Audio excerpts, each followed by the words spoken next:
მედიის წინააღმდეგ ჩადენილ დანაშაულებსა და ძალადობაზე საგანგაშო კვლევას აქვეყნებს საერთაშორისო გამჭვირვალობა საქართველოს. დოკუმენტის თანახმად 2024 წელს მედიის წარმომადგენლების მიმართ სიტყვიერი და ფიზიკური ძალადობის, ასევე მათი სხვადასხვა ფორმით დაშინებისა და გაჩუმების მცდელობების 200-მდე შემთხვევა დაფიქსირდა. აქედან 80% ოქტომბრის ბოლოდან დღემდე. მონაცემები 2023 წელთან შედარებით 5-ჯერ გაზრდილია. კვლევას მარიამ ელიბაშვილი გაეცნო და ახლა ის პირდაპირ ეთერში ჩაგვერთება ამ თემით. გისმენ მარია.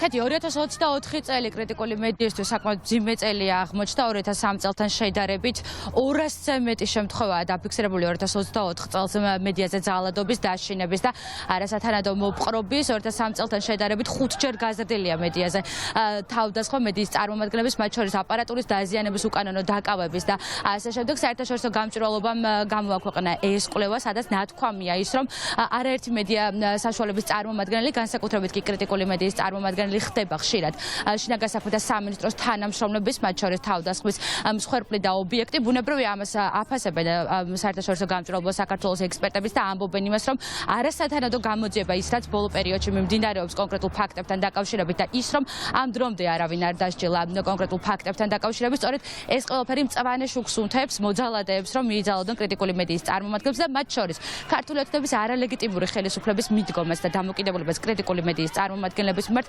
ბუნებრივია ახალისებს ძალადობას, რასაც ბოლო დროს ვხედავთ ჩვენ კრიტიკული მედიის წარმომადგენლების მიმართ, რაც შეეხება უშუალოდ თავდასხმებს, განსაკუთრებით 26 ოქტომბრის საარჩევნო პერიოდში 70-ზე მეტი ჟურნალისტია დაშავებული, ან შეეშალათ მათ საქმიანობაში ხელი, ან დააშინეს, უბრალოდ ცდილობდნენ დაშინებას. რაც შეეხება 28 ნოემბრის შემდეგ პროევროპული აქციების შემდეგ 90 მედიის წარმომადგენელია უშუალოდ აქციაზე დაშავებული, ან უკანონოდ დაკავებული, ან დაუზიანეს მათ აპარატურა. სწორედ ამ მოვლენებიდან გამომდინარე საერთაშორისო გამჭვირვალობა საქართველოს გამოაქვეყნა კვლევა, სადაც ნათქვამია ისიც, რომ როდესაც ქართული ოცნება მედიის მიმართ აკეთებს კრიტიკულ განცხადებებს და ბუნებრივია თავსაცხმის მედიას, ეს ყველაფერი მწვანე შუქს უხდებს მოძალადეებსაც.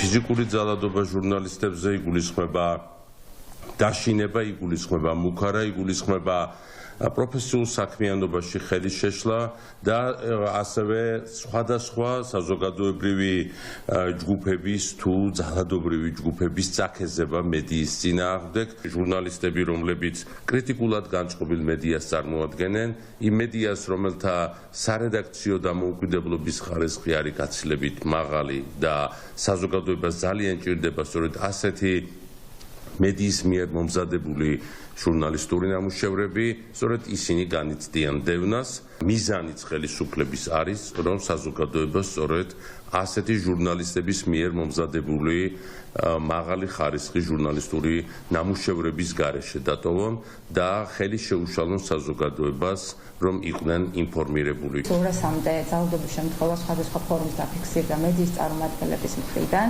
ეს მაჩვენებელი შარშან საჯარო დაფიქსირებულ იმავე შემთხვევებთან შედარებით თითქმის 5-ჯერ მეტი არის.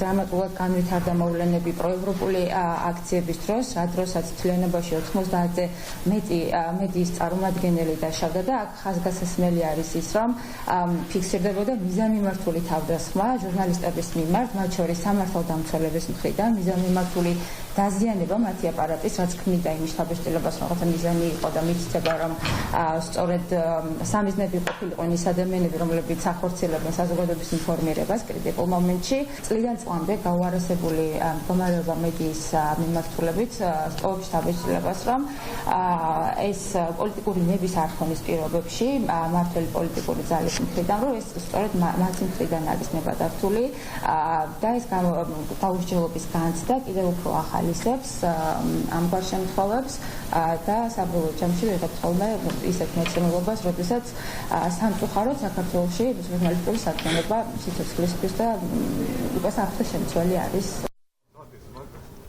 საერთაშორისო გამჭვირვალობა საქართველომ გამოითხოვა ინფორმაცია სპეციალურ საგამოძიებო სამსახურიდან, სადაც ნათქვამია, რომ 1 იანვრიდან 30 ნოემბრის ჩათვლით 16 საქმეზე მიმდინარეობს სისხლის სამართლებრივი დავა, აქედან 9-ზე მიმდინარეობს კვლავ გამოძიება, გენერალურმა პროკურატურამ სისხლის სამართლებრივი დავა 7 საქმეზე, 7 პირზე დაიწყო, ერთი კი სისხლის სამართლებრივ საქმეზე შეწყვიტა დავა, რაც ამ დროისთვის ნიშნავს იმას, რომ არავინ არ არის კონკრეტულად ჟურნალისტურ საქმიანობაში ხელი შეშლის ფაქტთან დაკავშირებით დაკავებული და როგორც გითხარით, არასათანადო გამოძიება და ის განცხადებები, რასაც ქართული ოცნება აკეთებს მედიის წარმომადგენლების მხრიდან, ახალისებს და მწვანე შუქს უთებს მოძალადეებს, რომლებიც ბოლო დროიდან მოვლენებიდან გამომდინარე საკმაოდ აგრესიულად არიან კრიტიკული მედიის წარმომადგენლების მიმართ განწყობილი.